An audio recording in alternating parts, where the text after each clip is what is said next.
बाबूजी। हाँ बेटा। राम कुमार कल रात से घर नहीं आए हैं। कहा? कल रात से घर नहीं आए? जी बाबूजी। कुछ बता के गया था कि कहीं जाने वाला है? नहीं बाबूजी, कुछ बताकर तो नहीं गए, पर कल रात खाने के बाद से बड़े ही परेशान थे। इतनी देर तक तो कभी घर से बाहर नहीं रहता है, जरा देखिए ना। अरे तुम लोग चिंता मत करो, जरूर किसी दोस्त के ही गया होगा, मैं देख के आता हूँ। ठीक है?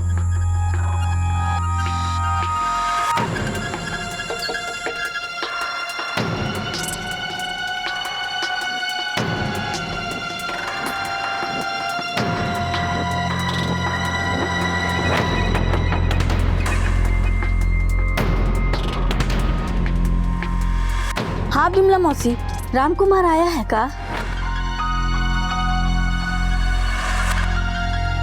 चिंता मत करिए माँ जी, राम कुमार जल्दी आ जाएंगे।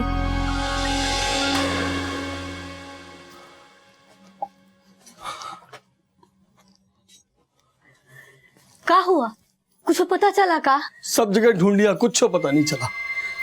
एक काम कीजिए ना, अखिलेश को फोन लगा के देखिए ना, शायद कुछ पता चले।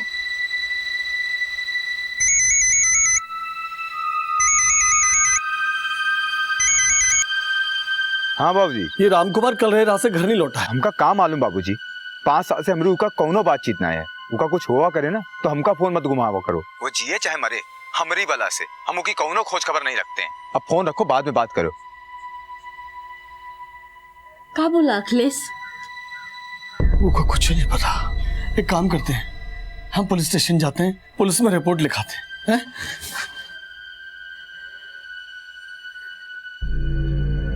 बेटा हम भी देख करके आते हैं।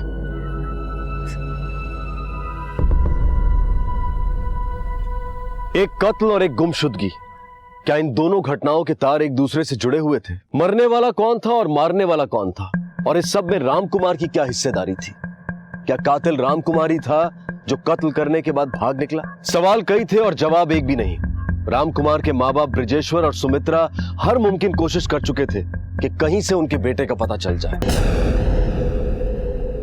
साहब, मेरा बेटा कल रात से घर नहीं आया। क्या नाम है आपके बेटे का? राम कुमार। उसने आपको बताया कि कहाँ जा रहा है, किससे मिलने जा रहा है? कुछ नहीं बताया साहब। उसके सारे दोस्त लोगों से पूछ लिया, आस पड़ोस में ढूंढ लिया। अच्छा, आपकी फैमिली में आपके अलावा और कौन कौन रहता है? हम हैं, हमारी पत्नी सुमित्रा और रेखा। और आप कौन? साहब, हमारा नाम संतोष है। हम ही रेखा को लेके आए थे चाचा के पास। हम लोग राम कुमार और रेखा की शादी के बारे में सोच रहे थे। आपका मतलब कि शादी से पहले ही आपकी होने वाली बहू आपके घर पे रहती थी? जी साहब। अभी कहाँ है रेखा? तो रेखा, तुम्हारी शादी की बातचीत चल रही थी राम कुमार से? जी साहब, हम दोनों एक दूसरे को बहुत ही पसंद करते हैं।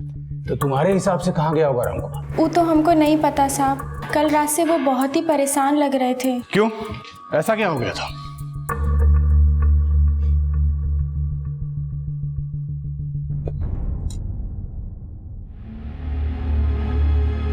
क्या हुआ बेटा? खाना क्या नहीं खा रहे? देखो बेटा, जो हुआ उसे भूल जाओ। रेखा बहुत ही अच्छी लड़की है, इससे अच्छी बहू हमारे घर के लिए और कोई नहीं हो सकती है। शादी ब्याह करो और अपनी जिंदगी को आगे बढ़ाओ। ये जिंदगी है बाबूजी, कौन रिक्शा ठेला नहीं जो धक्का दे के आगे बढ़ा दें। अभी हमें थोड़ा सा वक्त चाहिए। मने जाएंगे, नौकरी करेंगे, पैसा वैसा इकट्ठा करके फिर शादी ब्याह के बारे में सोचेंगे। अरे पगला गए हो क्या? फिर वहीं जाओगे? अरे एक बार तो जेल जाने से बच गए हो। अरे कल को कुछ ऊंचा नीचा होगा तो हम लोग क्या करेंगे? अरे सुनो हो ना बाबूजी, लाख करो चतराई कर्म का लेखा कहूँ ना जाए, और इस सब के डर से का हम अपनी जिंदगी खत्म कर लें। अरे जिंदगी खत्म करने के लिए कौन कह रहा है बेटा? अरे अपने खेत है, बैल है, जमीन है, यही कमाओ, यही खाओ, कम से कम चैन की नींद तो सो पाओगे। कितना सुख चैन सुकून है हमें सब पता है बाबूजी, आप अपनी सलाह अपने पास रखिए, हम देख लेंगे हमें क्या करना। अरे राम, अरे बेटा सुन दो। सुनो तो। क्या हो गया लड़के को, कैसा बर्ताव कर रहा है?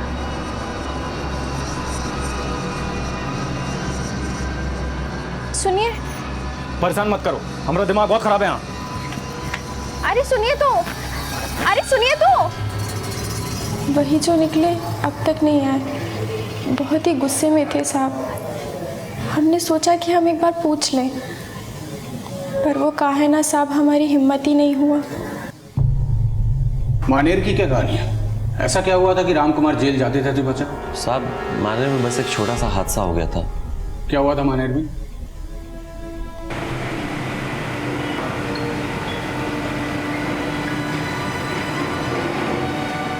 साहब मानेर पेपर फैक्ट्री में हम सुपरवाइज़र का काम करते हैं। गांव से 20 किलोमीटर है फैक्ट्री। राम को काम की तलाश थी तो हमने उसको फैक्ट्री में काम दिलवा दिया था। एक दिन काम करते समय राम कुमार से मशीन का एक बटन गलती से दब गया साहब, जिसके कारण एक नाथ का एक हाथ जो है मशीन में फंस के कट गया।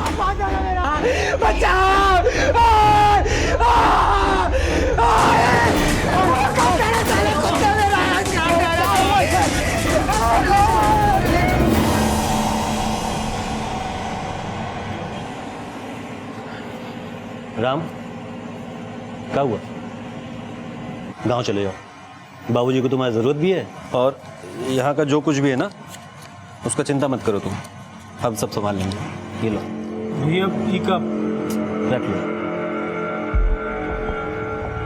राम तो बहुत ही भोला लड़का है सर, जो हुआ उसका दुख हमको भी हो रहा है। रेखा हमारी मुंह बोली बहन है, इसीलिए तो इसका रिश्ता लेके आए थे हम उसके लिए, ताकि उसके जीवन में भी थोड़ी सी खुशी आए। ठीक है, तुम जा सकते हो, जरूरत पड़ी तो वापस बुलाएंगे।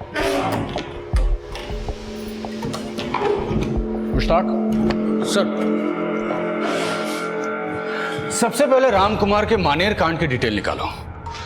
कभी कभी अतीत में हुई एक गलती हमारे आज पे भारी पड़ जाती है।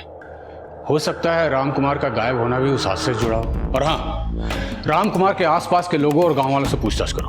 हो सकता है किसी ने राम कुमार को उस रात कहीं आते जाते देखा हो। यस सर, मैं फौरन 2 टीम तैयार करता हूँ।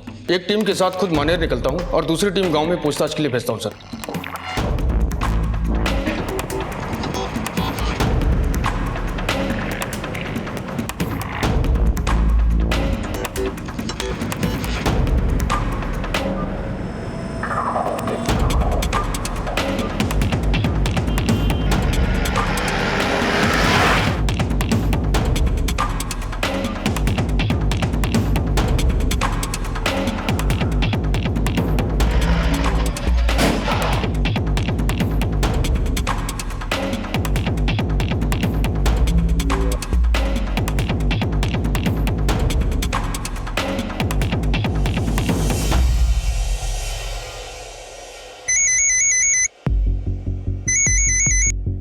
हाँ गुप्ता सर, घर के आसपास पूछताछ की पर ज्यादा कुछ खास पता नहीं चला, मगर हमें यह पता चला कि राम की अपने भाई से बनती नहीं थी।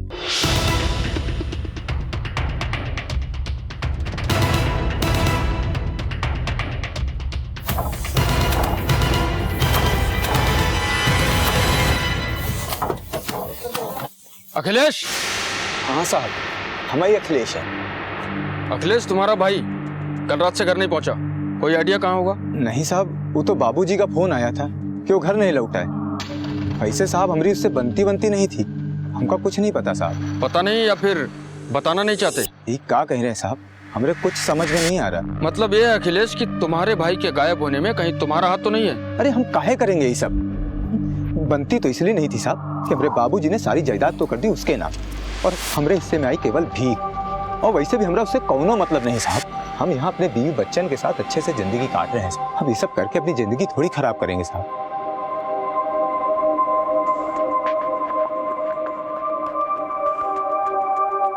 बेटा, तुमने जाना जरूरी है का? बाबूजी, हम जाना तो नहीं चाहते थे, पर चाचा वापस फैक्ट्री जाना बहुत ज़रूरी है, पर हमारा कोई काम हो या कोई सहायता चाहिए तो फ़ोन करिएगा। और चाचा, राम मिल जाएगा, एतबार रखिए। अच्छा, हम चलते हैं, प्रणाम।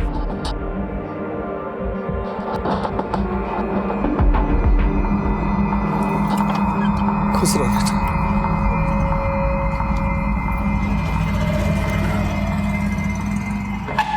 सर, मैंने मानेर में काफी पूछताछ की। रेखा के कई चाहने वाले निकले सर।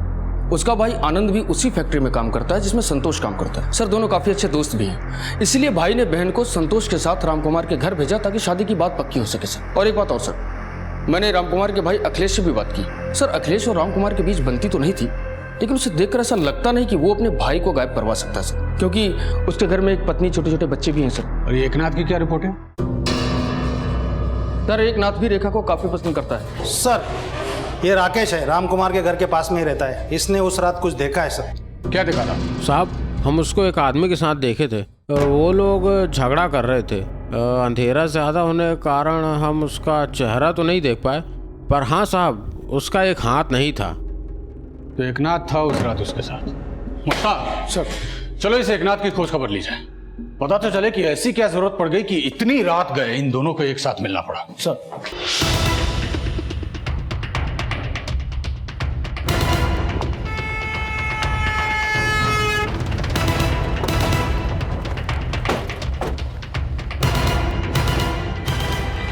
दरवाजा खोलो। अरे काहे पकड़ रहे साहब हमको? हम का किए हम? पहले जितना पूछ रहा हूँ सच सच बोल। जिस रात राम कुमार गायब हुआ तो उसके साथ था। माजरा क्या है? ये महज इत्तेफाक है या तेरी कोई प्लानिंग थी? हम कोनो प्लानिंग नहीं किए हैं साहब। हम काहे करेंगे कोनो प्लानिंग? बस बात यह है कि हम रेखा को बहुत पसंद करते हैं साहब, और वो भी हमको बहुत पसंद करती है। बस यही समझाए को गए थे हम राम कुमार को, ताकि वो पीछे हट जाए और 3 जिंदगी बर्बाद होने से बच जाए। क्या बात कर रहे हो एकनाथ, पगला गए हो का? पगला नहीं गए, सच बता रहे हैं, सच। और ये बात कान खोल के सुन लो, ये शादी से कोनो का भला नहीं होगा, और रेखा भी हमको पसंद करती है। हाँ, जैसे तुम कह दी और हम मान लिए। बस इतना ही बात था साहब। हम भला उनको काहे कुछ करेंगे। मुश्ताक सर, रेखा का कहना है कि राम कुमार और वो एक दूसरे को प्यार करते थे, और यहाँ एकांत कह रहा है कि वो और रेखा एक दूसरे को पसंद करते थे। कहीं ये सारा कुछ रेखा की वजह से तो नहीं हो रहा है? सर रेखा के भाई आनंद तिवारी से बातचीत करते हैं, वो इन सबको जरूर जानता होगा, और एक भाई होने के नाते उसे ये जरूर पता होगा कि रेखा के आगे पीछे कौन कौन था और किस वजह से था, और रेखा किसे पसंद करती थी। तनिक मुस्कुराइए ना। काहे मुस्कुराए? अरे मुस्कुराती तो बहुत अच्छी लगती है। पर काहे मुस्कुराए? कोई वजह भी तो होनी चाहिए। अरे हम तुम्हारे सरप्राइज लेके आए हैं। सरप्राइज? दिखाइए तो। अरे ऐसे कैसे दिखा दो, पहले मुस्कुराइए तो सही। फिर दिखाओगे? हाँ तो ठीक है। हाय हाय, क्या मुस्कुराती हो। कहाँ गया? ये देखो नया फोन। दिखाओ तो। अरे रुकिए तो एक फोटो खींचते हैं, ठीक है? कैसे लग रहे हैं हम? अरे बहुत खूबसूरत लगते हैं। अब दिखा भी दीजिए। अरे हम दिखाते हैं ना आपको। अरे कुछ करने को दीजिए ना। अरे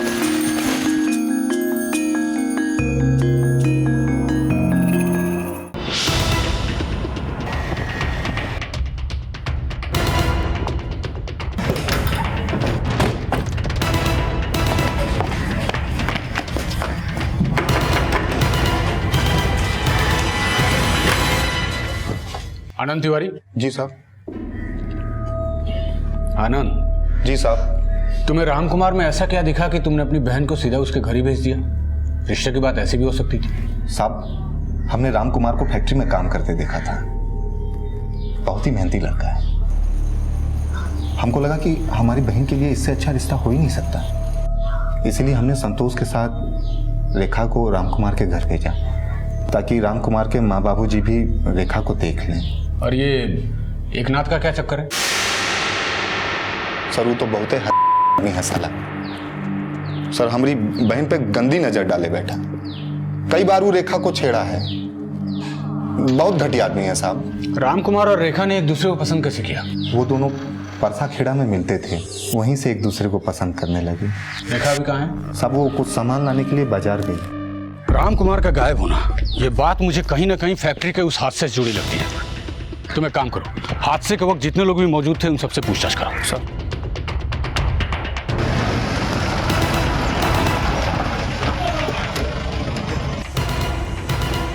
आप हैं मैनेजर? हाँ जी मैं हूँ मैनेजर। हम उस मशीन को देखना चाहते हैं जिससे एकनाथ का हाथ कटा था। जी सर, आइए मैं दिखाता हूँ।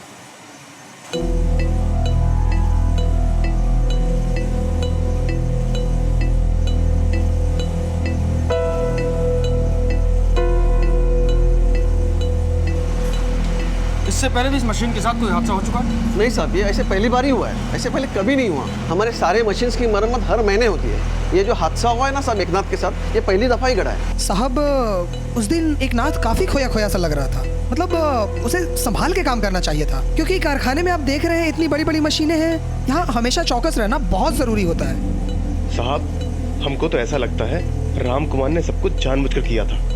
एकनाथ रास्ते से हटे और रेखा के लिए रास्ता साफ हो जाए। और उस दिन दोनों बहुत लड़े थे। अब काहे लड़े ये हमें पता नहीं। उस रोज एकनाथ और राम कुमार में झगड़ा हुआ था। ये झगड़ा किस बात को लेकर हुआ था? साहब, एक नथवा ना आनंद की बहन रेखा के पीछे पड़ा हुआ था। कभी कभी आते जाते कुछ उल्टा सीधा बोल भी देता था। अब रेखा हमारी भी बहन जैसी है, इसी आदत को लेकर झगड़ा हुआ होगा। सर, मैंने मनेर फैक्ट्री में लोगों से पूछताछ की।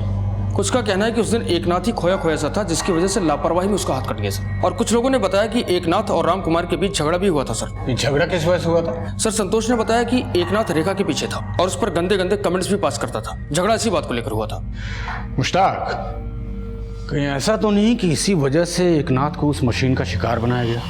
अखिलेश और एकनाथ दोनों के पास राम कुमार को गायब करने की वजह थी, लिहाजा दोनों शक के घेरे में थे। रिश्तों में खटास कभी भी दुश्मनी का रूप ले सकती है, फिर चाहे वो रिश्ता दोस्ती का हो या सगे भाइयों का।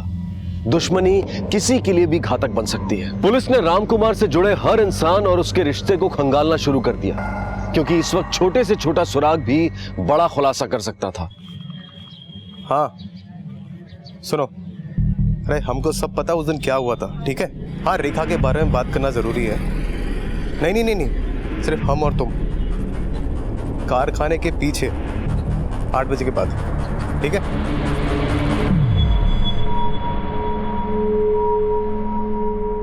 हेलो,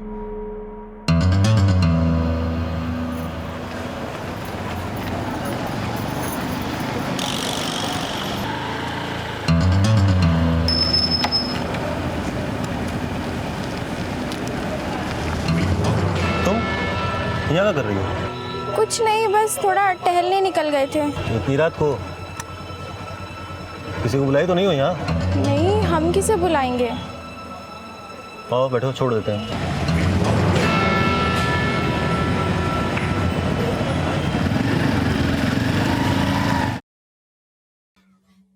हमरा राम इतना भोला और सीधा है, किसी की बात पर भी भरोसा कर लेता है।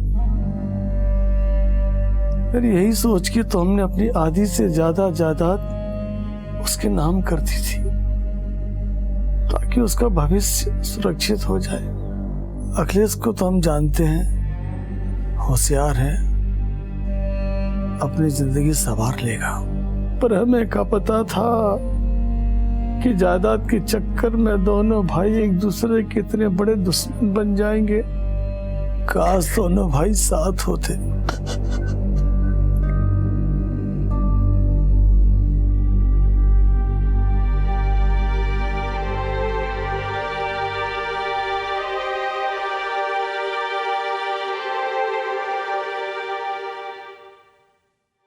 सर, ये रेखा की कॉल डिटेल्स हैं। इसमें उन तमाम लोगों के नंबर्स हैं जिनसे वो फोन पर बात करती थी या जिनके कॉल उससे आते थे।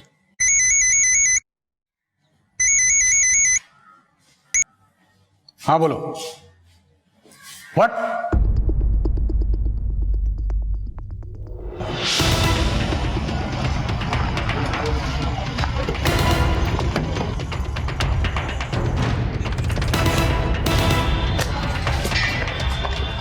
हटो साइड।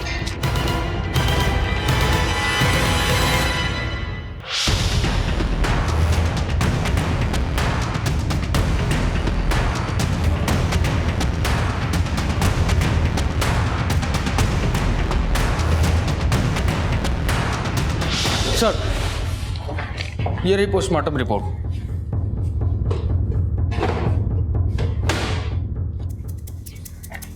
सर, रिपोर्ट के मुताबिक ड्रग्स के हैवी डोज की वजह से ही नमन मिश्रा की मौत हुई थी।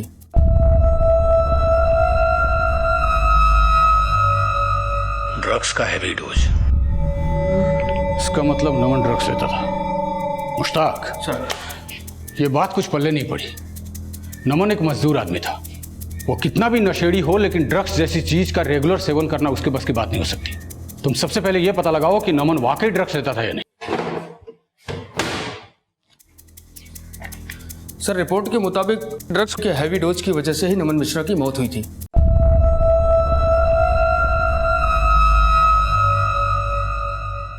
ड्रग्स का हैवी डोज, इसका मतलब नमन ड्रग्स लेता था। मुश्ताक सर, ये बात कुछ पल्ले नहीं पड़ी। नमन एक मजदूर आदमी था। वो कितना भी नशेड़ी हो, लेकिन ड्रग्स जैसी चीज का रेगुलर सेवन करना उसके बस की बात नहीं हो सकती। तुम सबसे पहले यह पता लगाओ कि नमन वाकई ड्रग्स लेता था या नहीं।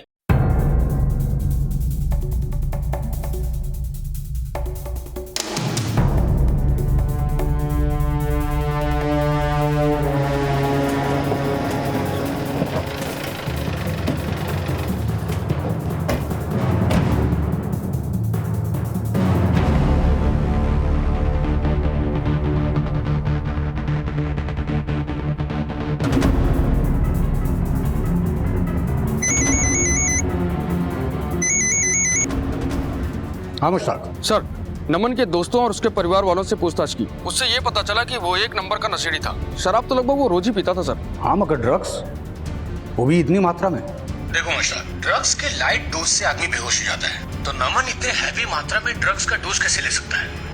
जरूर इसके पीछे किसी का हाथ है। हो सकता है कि उसने ये ड्रग्स खुद ना खाया हो, बल्कि उसे किसी ने खिलाया हो सर। पॉसिबल है। रेखा से जुड़े अब तक 3 नाम सामने आ चुके थे, रामकुमार, एकनाथ और नमन। रामकुमार का कोई सुराग नहीं मिल पाया था, एकनाथ का एक एक्सीडेंट में हाथ कट गया था, और अब नमन की मौत। क्या ये तीनों घटनाएं आपस में जुड़ी हुई थी, या फिर कोई था जो रेखा से जुड़े हर नाम के लिए खतरा बना हुआ था? क्या रामकुमार के गायब होने और दूसरी घटनाओं में कोई संबंध था, या फिर रेखा ही इन सब के लिए जिम्मेदार थी? रामकुमार को गायब हुए 2 महीने बीत चुके थे, और अब उसके मिलने की सारी उम्मीदों ने भी दम तोड़ दिया था।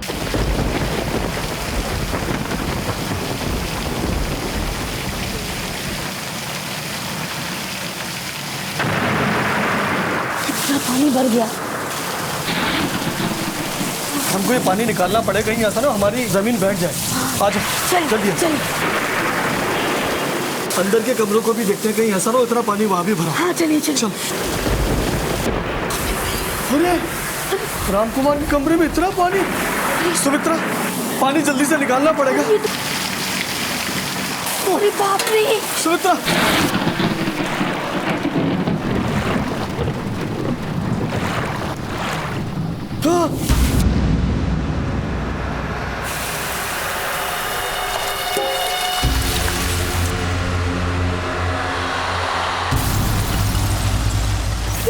ये तो राम को खड़ा है। राम,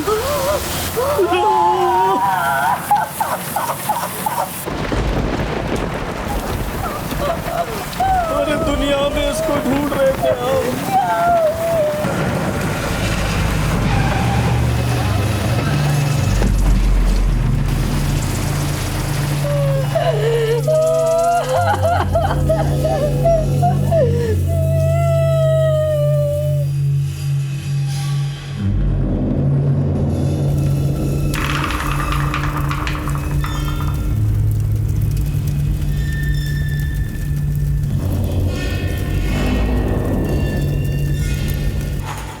ये एकनाथ का काम नहीं हो सकता।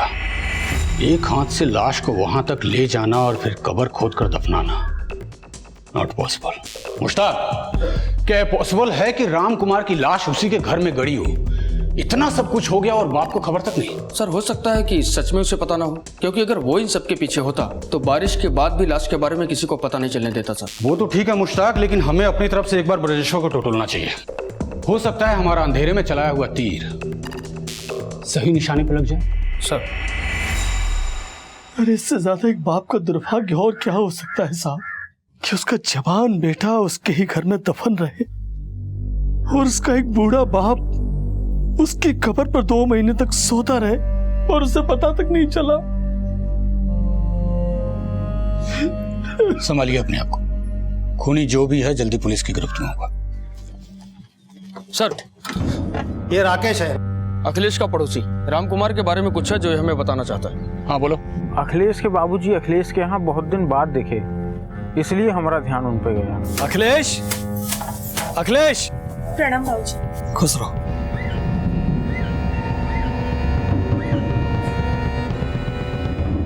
प्रणाम बाबूजी। हम ये कहने आए थे बेटा कि जो कुछ हुआ उसे भूल जाओ, घर वापस आ जाओ, जिंदगी की नए सिरे से शुरुआत करते हैं। अब सब खत्म हो चुका है बाबूजी, और आप हमेशा रामकुमार की तारीफ करते रहते हो, तरदारी करते रहते हो। जब तक वो जिंदा है ना, वो घर में कभी कदम ना रखेंगे। अखिलेश। मुश्ताक लगता है अखिलेश के पास बहुत कुछ है हमें बताने को। तुम एक काम करो, फौरन एक टीम तैयार करो, अखिलेश के घर पहुंचो। कहीं ऐसा ना हो कि लाश की खबर सुनकर वो भाग निकले। साहब ये क्या कर रहे हैं साहब, हमरा विश्वास कीजिए साहब। जो करना है वो पुलिस स्टेशन जाके करेंगे अखिलेश।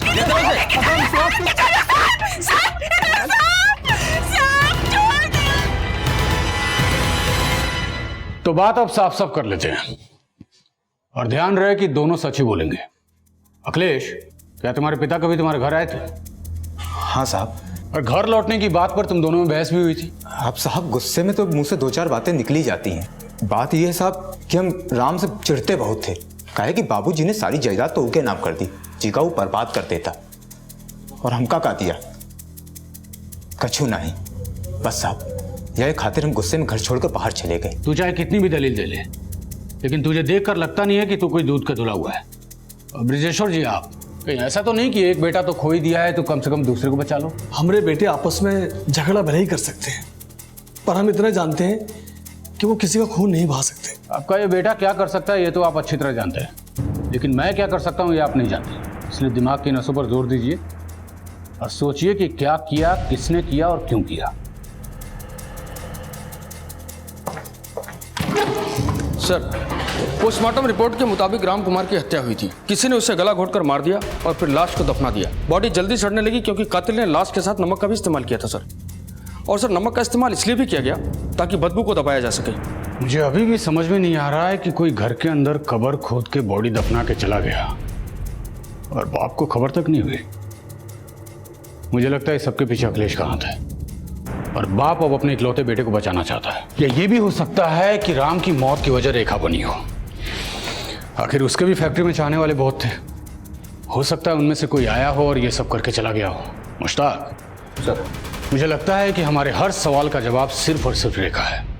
क्या वाकई में राम कुमार के पिता इस बात से अनजान थे कि उनके बेटे की लाश उनके घर में दफन थी, या फिर वो अपने दूसरे बेटे अखिलेश को बचाने की कोशिश कर रहे थे? क्या अखिलेश ने ही अपने भाई राम कुमार की हत्या की थी?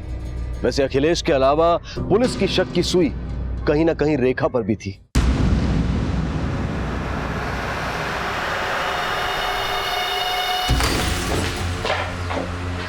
रेखा, सर इसको जल्दी हॉस्पिटल पहुंचाओ। चूहा मारने की दवा खाई थी। सिचुएशन क्रिटिकल हो सकता था पर अभी ठीक है।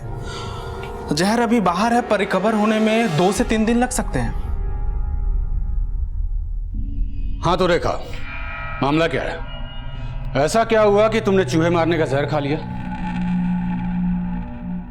साहब, आज तक हमने जिससे भी प्यार किया वो सब हमको छोड़कर चले गए और इस बार भी ऐसा ही हुआ साहब। इसलिए हमने सोच लिया कि अब हम नहीं रहेंगे। मैं तुम्हारा दुख समझ सकता हूं, सुनकर बड़ा अफसोस भी हुआ, लेकिन वो क्या है ना, मेरी भी एक परेशानी है जिसे सुनकर तुम्हें भी बड़ी तकलीफ पहुंचेगी। हमने तुम्हारा कॉल रिकॉर्ड चेक किया और हमें यह पता लगा कि जिस रात नमन का खून हुआ उस रात तुम भी वहीं थी। और हम उस फैक्ट्री के मजदूर नहीं हैं जिसे तुम घुमाओ और हम घूम जाएं। अब तुम्हारी भलाई इसी में है कि सारा सच खुद अपने मुंह से कबूलो, नहीं तो अगर हम घुमाने पे आ गए ना तो ऐसा घुमाएंगे कि तुम्हारी पूरी जिंदगी घूम जाएगी। चलो बोलो बोलो। साहब, हम तो नमन के साथ रहना चाहते थे। हमने तो इतना भी सोच लिया था कि हम उनके साथ भाग जाएंगे। साहब, नमन ने हमसे वादा किया था कि वो हमें कभी किसी चीज की कमी महसूस नहीं होने देंगे।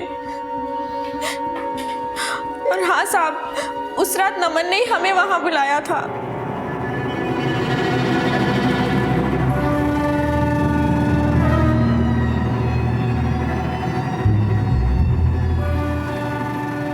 अरे हम तुम्हारे साथ है ना, काहे चिंता करती हो? अरे हम तुम्हारा ख्याल रखेंगे। अब तो कम ख्याल रखेंगे क्या तुम्हारा? हाँ? अरे पकड़ो ना। हमें पता है कि आप हमारा हमेशा ख्याल रखेंगे। फिर हम उसके बाद वहां से अकेले निकल गए। उसके बाद साहब नमन से कौन मिला, वो कहाँ गया, हमें कुछ नहीं पता साहब। उस रात इतना कुछ हुआ आपके बेटे को किसी ने मारा, आपके घर में उसकी कब्र खोदी, उसे दफना दिया और वहां से चले भी गए। ये सब करने में अच्छा खासा वक्त लगा होगा ब्रजेश्वर जी, और आपने कुछ भी नहीं सुना, क्यों? साहब, मैं और मेरी पत्नी उस रात भी हर रोज की तरह खाना खा के अपने कमरे में सोने चले गए। हमने कोई आवाज नहीं सुनी साहब। साहब, हमारे घर में आने के 2 रास्ते हैं, एक तो आगे का दरवाजा और एक पीछे का दरवाजा जो खेतों की ओर खुलता है साहब। वो लोग जरूर पीछे के दरवाजे से आए होंगे साहब। और साहब, राम कुमार का कमरा भी घर की दूसरी तरफ है। अगर उस कमरे में कुछ हो भी रहा होगा तो हमें उसकी आवाज नहीं आएगी। ये सब में अखिलेश नहीं हो सकता साहब। वो गुस्सा जरूर करता है, बकबक करता है, पर वो ये सब नहीं करेगा साहब। तो फिर और कौन कर सकता है? कौन कौन लोग आते थे आपके घर पे? बहुत ही लोग आते हैं हमारे घर पे। तो रेखा, संतोष, उसकी पत्नी। सर, हमने अब तक संतोष और नमन के घर वालों से बात नहीं किया है। संतोष की बीवी भी राम कुमार के घर अक्सर आया करती थी, हो सकता है उसने कभी कुछ देखा हो।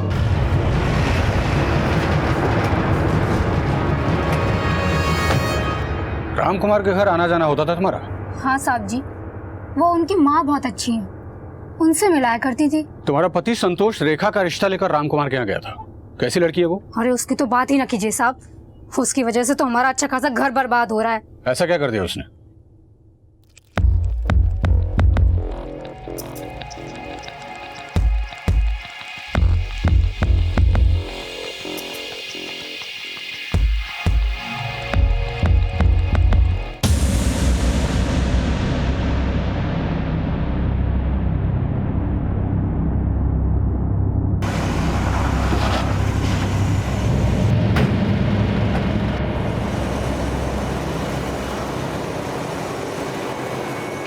चल संतोष। साहब क्या हुआ?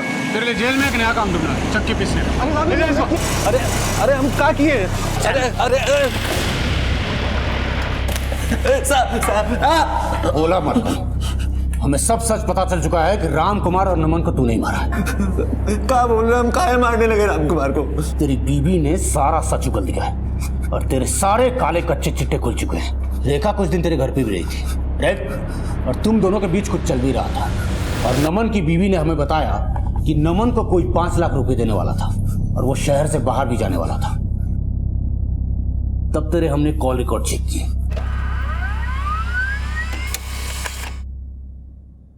और पता चला कि कत्ल वाले दिन नमन ने तुझे फोन भी किया था। हेलो? और कत्ल की रात रेखा तेरे साथ भी थी। फिर क्या, सारा मामला हमारे सामने आने की तरह साफ हो गया। अब बस तेरे मुंह से सुनना बाकी है। चल बोल। साहब, ये नमनवा हमको कारखाने में तार बदलते हुए देख लिया था, जिसके बाद एक नाथ का हाथ कट गया।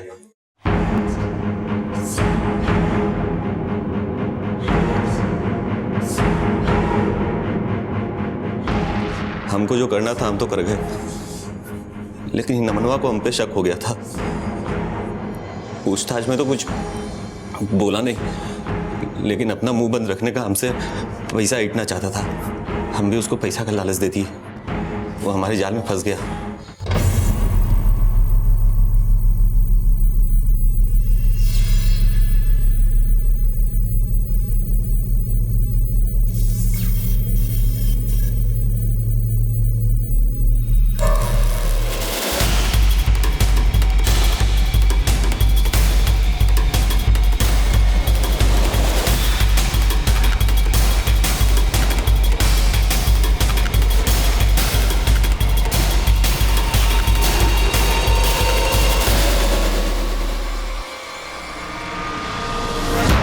मौका देख के हम उसका खेल खत्म कर दिए।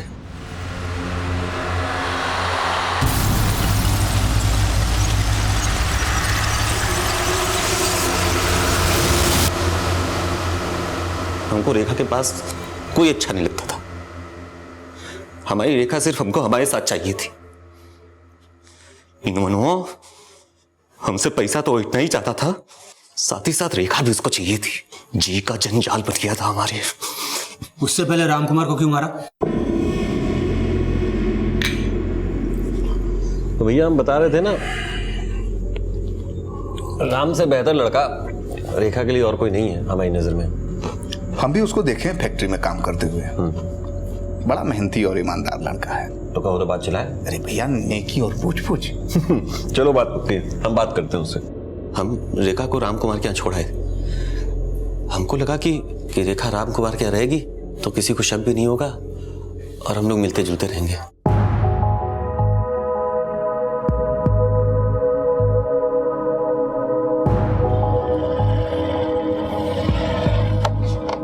चाचा प्रणाम। ले आए तुम्हारी बहुरिया। कैसी है चाची? अपनी बहुरिया को देख लो भैया, शिकायत ना करना फिर। अरे मेरा राम, बस बैठा रहोगे?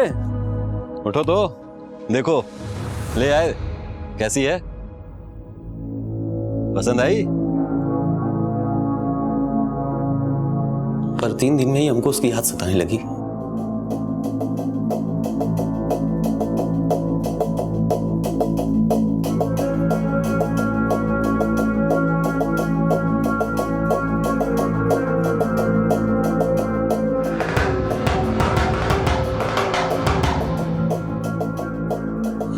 हम उससे मिलने निकले। हमको ये बात शुरू से अच्छी नहीं लग रही थी। बर्दाश्त के बाहर था हमरे कि राम कुमार भी रेखा के साथ वही सब काम करे। हम एक रात वो दोनों को देखे भी।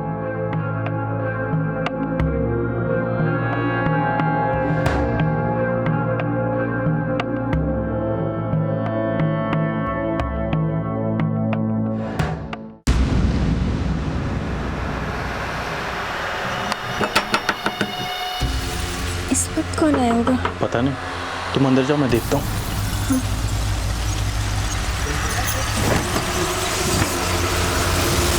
अरे संतोष, इतनी रात के? हाँ यार, क्या बात है? मन नहीं लग रहा था ना, तो सोचा तुम्हारे साथ 2-2 पैकिंग मार ले। अरे आओ। अरे रेखा, देखो तुम्हारे भाई आए हैं।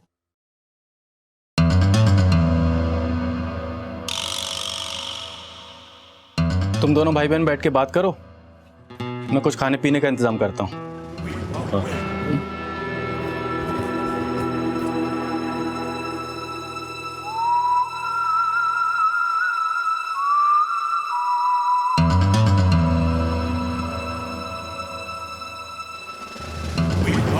हाँ भाई संतोष,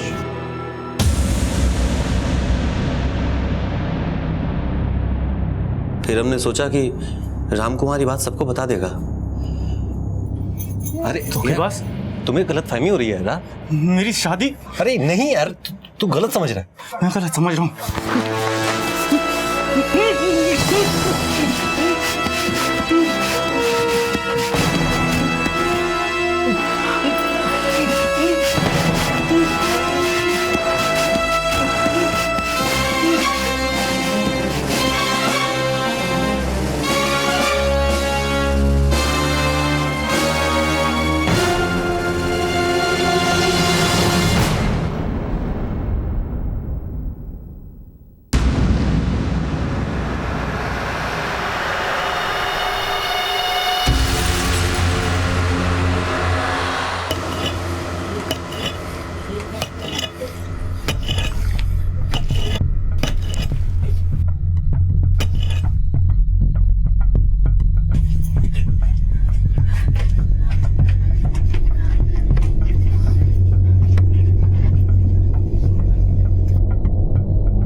फिर अगली सुबह ब्रिजेश्वर चाचा घर आए और हमसे कहने लगे कि रात से राम कुमार घर नहीं लौटा।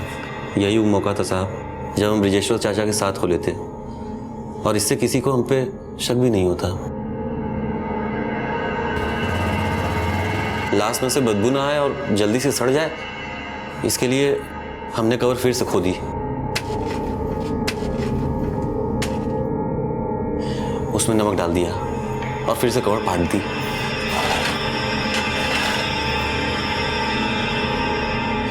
उसके बाद हमने और रेखा ने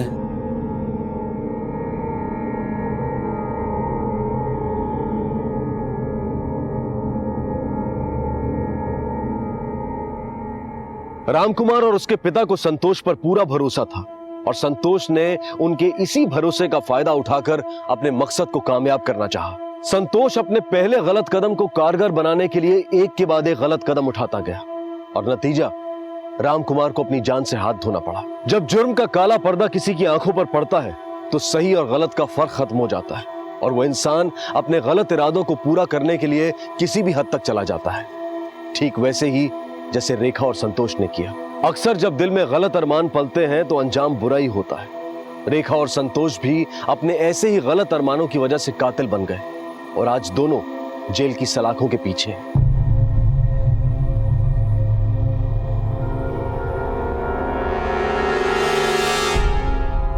किसी पर भरोसा करना गलत नहीं है, लेकिन आंख बंद करके भरोसा करना बिल्कुल गलत है। हमारे लिए जानना और समझना बेहद जरूरी है कि सामने वाले पर विश्वास किया जा सकता है या नहीं। आपसे फिर मुलाकात होगी अगले एपिसोड में एक और चौंका देने वाले केस के साथ। तब तक अपना और अपने परिवार का ख्याल रखें और देखते रहें क्राइम पेट्रोल डायल 100। सबक एक को सीख हम सबको। जय हिंद।